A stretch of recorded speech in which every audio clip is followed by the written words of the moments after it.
What is going on, YouTube? Welcome back to Hot Take Tuesday, episode 12 of season 2. It's officially here. I have a couple of hot takes here. Got it from the Discord. If you like yours featured in the future, join the Discord. It's a great way to be a part of a community, and we are building an empire. So if you want to be part of something great, you join now. Get in while not everyone is. Get in. It's a lot of fun. I promise you will not regret it. It will be one of the best decisions you've ever made of your life. So, first hot take here is from Joshua Kissinger. He says that the Colts go 3-14 without Taylor playing a snap. All right. So he's not high in the Colts without Taylor. I'm not high in the Colts if they had Taylor regardless. But without Taylor, it's definitely going to make a difference on Anthony Richardson and maybe his ability to run the ball. Everything may not be as open as we think for him. Although he can open things up. He's 6'4". He was just said that it was just updated. He weighed in. He's at 255 pounds. He gained 10 pounds of muscle since the draft, since the combine. Yeah, he's going to be running people over. So, you look at the rest of the team. It's a team effort if we're talking about record, right? If we're talking about record and, it's a team effort. Defense isn't going to be very good. Pass defense, anyways. Little to no experience in the secondary. Julian Blackmon suffering with injuries. A lot of them are dealing with injuries as well. You got the edge room is okay, I guess. I think they could take that next step up to be great. We'll have to see. Interior of the defensive line is incredible. It's probably the best position group for the Colts. It's very strong. DeForest Buckner, Grover Stewart, both are incredible players. And you got the linebackers, Darius Leonard. You have EJ Speed, JoJo Doman. Linebackers are very good. They're more than enough. I really like what the Colts have built on the front seven.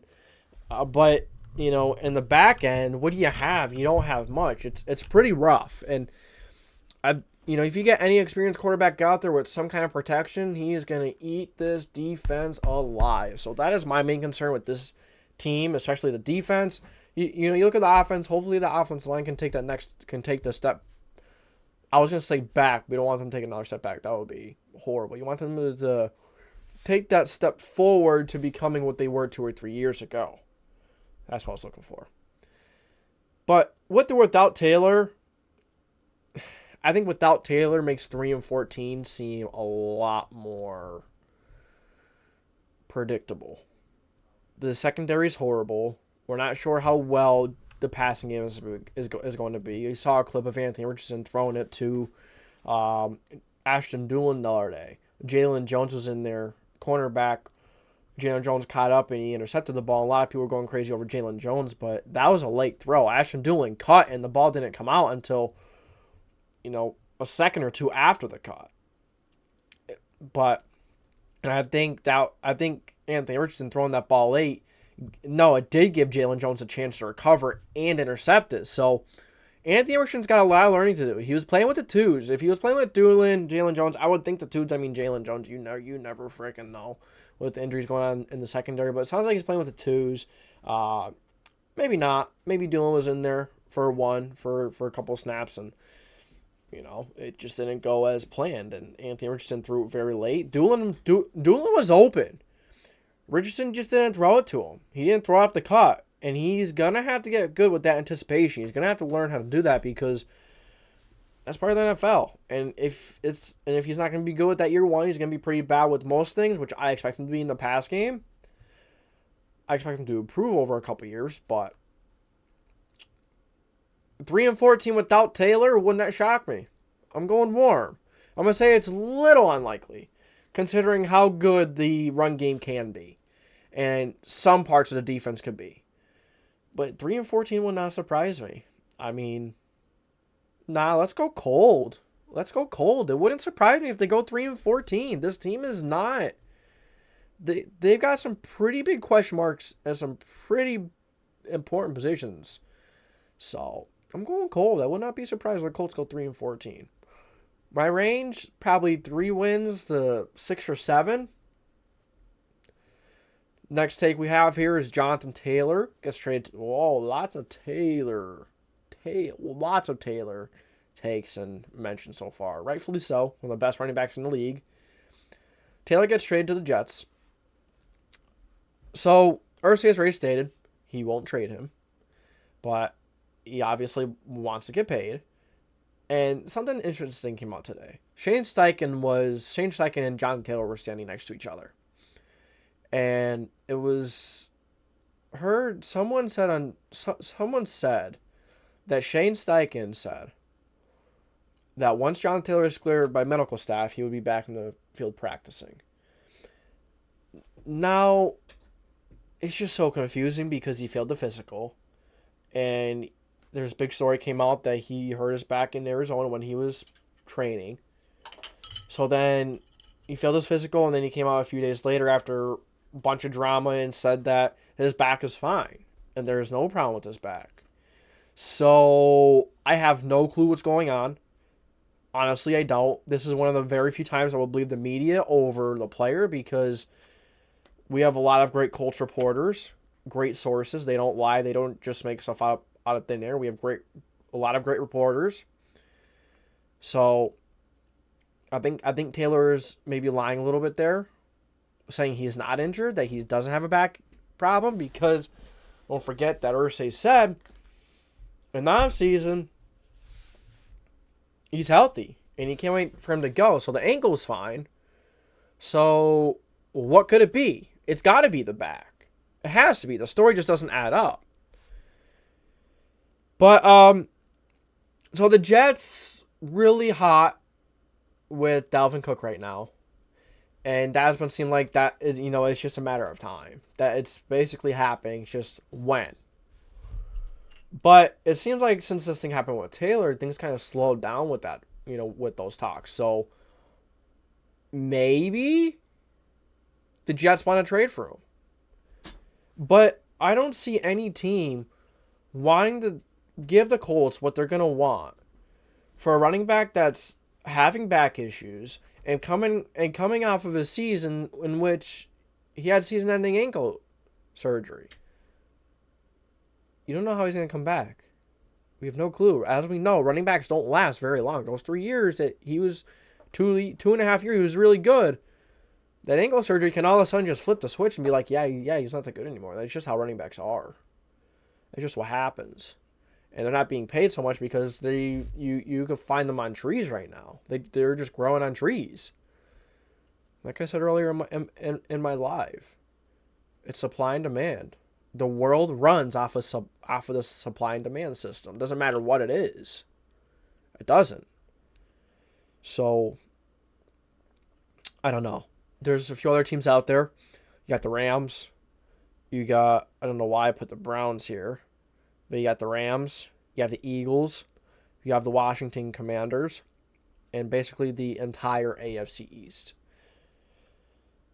So, I mean, if he gets traded, so be it. The game goes on. The game continues. But Irsay has clearly stated that they will not trade Jonathan Taylor. That can change very quickly if someone offers them the right deal. But who's going to want to offer them compensation that's going to blow them out of water when you have a running back that has all those problems that I just went over, that I just explained?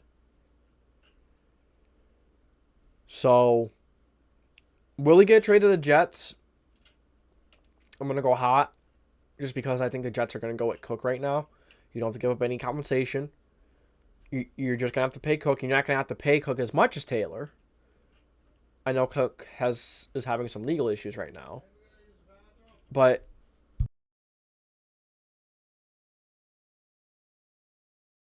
I don't think they want to take all that unnecessary risk. Dalvin Cook is a bit older, but I think the benefits outweigh the cons, outweigh the bad in this situation. To sign Cook, maybe draft a guy next year, then trade for Taylor, have to pay him $14, $15, $16 million a year over 3 or 4 years, and you don't even know if you're going to get 3 good years out of him. I mean, at least at this point, if you're paying Cook, you don't have him over a long, it's not a big commitment over a couple of years.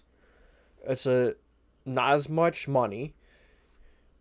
And if they pay Cook and say he doesn't work out or he just doesn't want to come back next year, draft a running back in the 4th or 5th round even, and you're fine. So I don't think the Jets should trade for him. I just think the benefits do not outweigh the cons for trading for Taylor over then getting Cook. So I think that the Jets are smart. They know what they're doing. Everything I'm saying, they already know. But I'm going hot. Tones. The Bengals don't score over 17 points in any game. Joe Burrow doesn't play. I'm going to go hot right away. The Bengals have a lot of good pieces on that offense. They have Jamar Chase, T. Higgins, Tyler Boyd, Joe Mixon's playing. You got the offensive line is getting better. It's not great. It's good. When you have the weapons that can get open like Higgins, Chase, and Boyd consistently, sometimes the offensive line isn't as important because you get the ball out quick and consistently at a high level. So I think this is hot. You just look at I don't know, because when you have a new quarterback in there, everything changes. If you're going to go from Joe Burrow, who's their backup? Let's see. Bengals depth chart. It is Trevor Siemian, who I think is capable.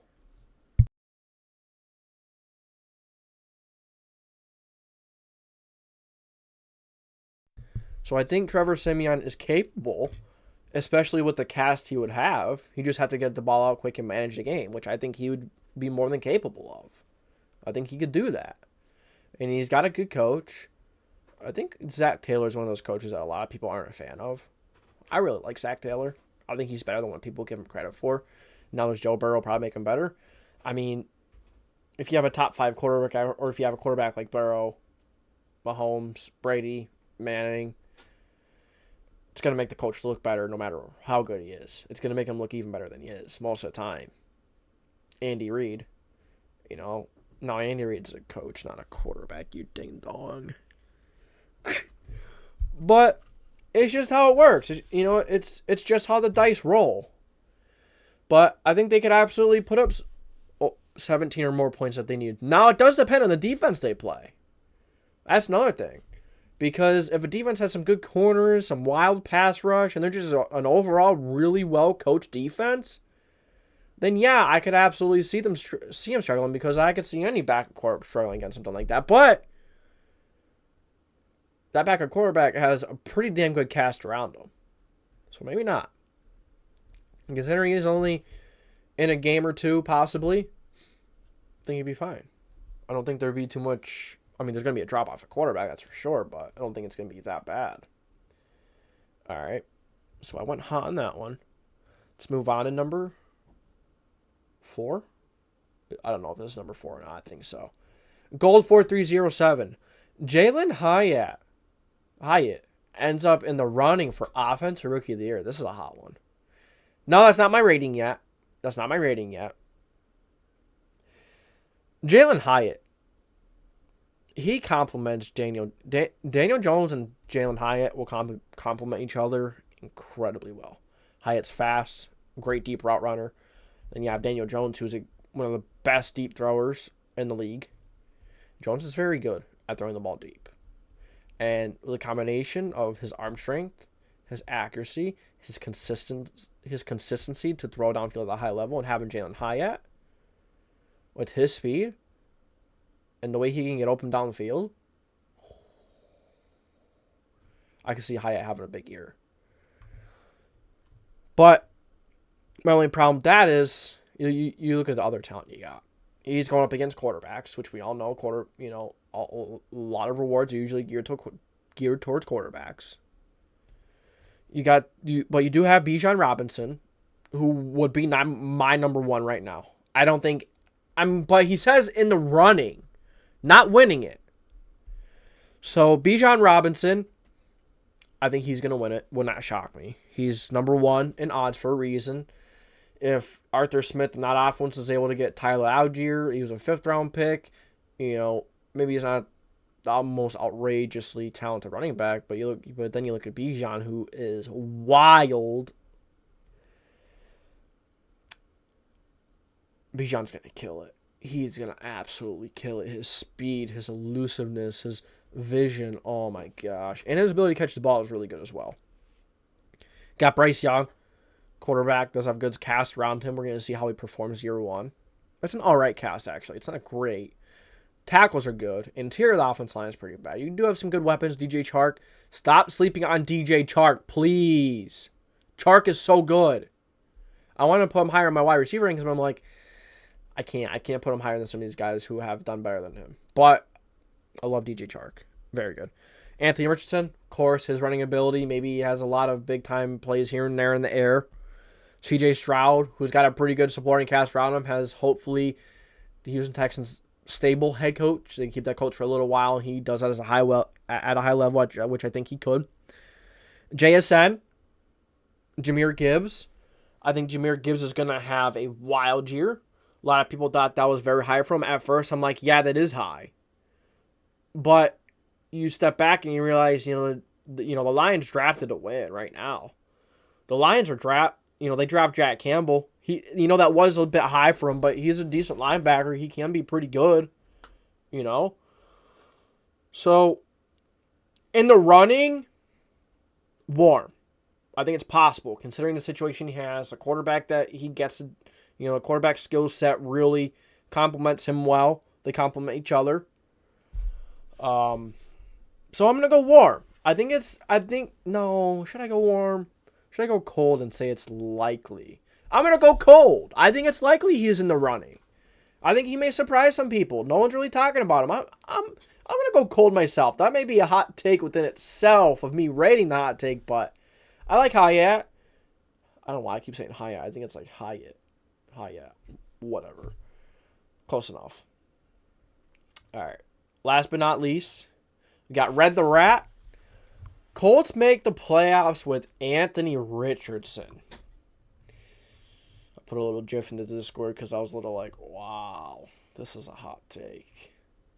Now, is it piping hot? I'm trying to figure out if it's hot or piping hot. That's the line I'm walking on right now. As I've already talked about this Colts team, defense, the pass defense is probably going to be really bad. The run defense is probably going to be all right.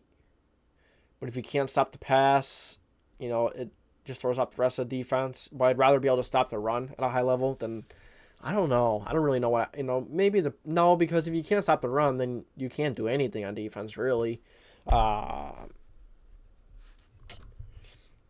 Offensive line, hopefully they can figure it out. The wide receivers, I really like this wide receiver room. But you also have to step back and realize, a lot of these guys aren't proven yet. And we have to see them stay consistent, play consistently, and they need to prove themselves before we counter eggs before they're hatched. So, new head coach. I think they're going to have a hot start. I think they're going to start the football season off really well. There's not going to be a lot of film out on Shane Steichen's offense with Anthony Richardson and all that, but I'm going to go piping hot. I think it's very unrealistic to think that the Colts make the playoffs because of how loaded the AFC is as well. You look at the AFC. Let's look at the AFC. Let's look up some random AFC rankings, okay? I don't know. We're just going to go 2023, 2024 football standings, okay? No, that's not. NFL standings, 2023. Okay. There's nothing here. It's not a ranking, but you have the Bills. First you have the AFC East. You got the Bills, Dolphins, Patriots, and Jets. All of them are more talented teams than the Colts. They're all much more talented. Bengals, Browns, Steelers, Ravens. Those 8 teams right there are all better than the Colts. I think the Colts are probably the worst in their division. I think the Titans are better than people think. I think the Texans are much better than what people think. And the Jaguars are going to be incredible. I'm thinking for the Jaguars, 12, 13 wins. I think that's possible. I think that's very possible. Trevor Lawrence can stay consistent. And you got the AFC West. Broncos. Maybe you can make the Broncos have Patrick Surtain. They have some, but their offensive line isn't good. The quarterback is really bad right now. I'm not a believer in Russ. I don't think he's gonna make another step up or that step back. No, see, I keep saying step back, but when you say step back, it's like, oh, they're not gonna do as good. But hopefully he takes a lot of people are hoping, and I wish him the best in Russell Wilson. I don't really like Russell Wilson as a leader, as a player. I don't really like him as a person. But it doesn't matter if you like him as a person or not. You got to be realistic and you got to be honest with yourself. Is he a great quarterback? Is he bad? Could he get the job done? Will he? I'm not sure. I'm not sure if he could I'm not sure if he could reverse time or, turn that clock back just a little bit. Chiefs, please. Raiders, maybe they're better than Raiders. Maybe. Chargers, no. So, geez. Probably between the Raiders and the Colts, honestly, for the worst. There's so many teams that have the chance to make the playoffs. There's so many good teams in the AFC. Good quarterbacks, so much talent. So, I want you guys to give me your thoughts on this. Do you think the Colts could make the playoffs? I say no. I'm gonna go piping hot. But that's gonna do it for episode 12 of Hot Take Tuesday, season 2. I appreciate you guys stopping by. Hope you enjoyed. If you did, be sure to smash the like button. Subscribe. Put the post notification bell on so you don't miss any future videos. Join the Discord. Please, please, please become a part. We want more people. We're building a great community. And the people we have there already, they are incredible people. Every single one. They're all awesome. Building something special. Building something strong. So, come over and become a part of something great. So, that's all I got for you guys today. Thank you for tuning in to the JDW Sports Talk Show, where every fan is welcome. I'll catch you guys next time.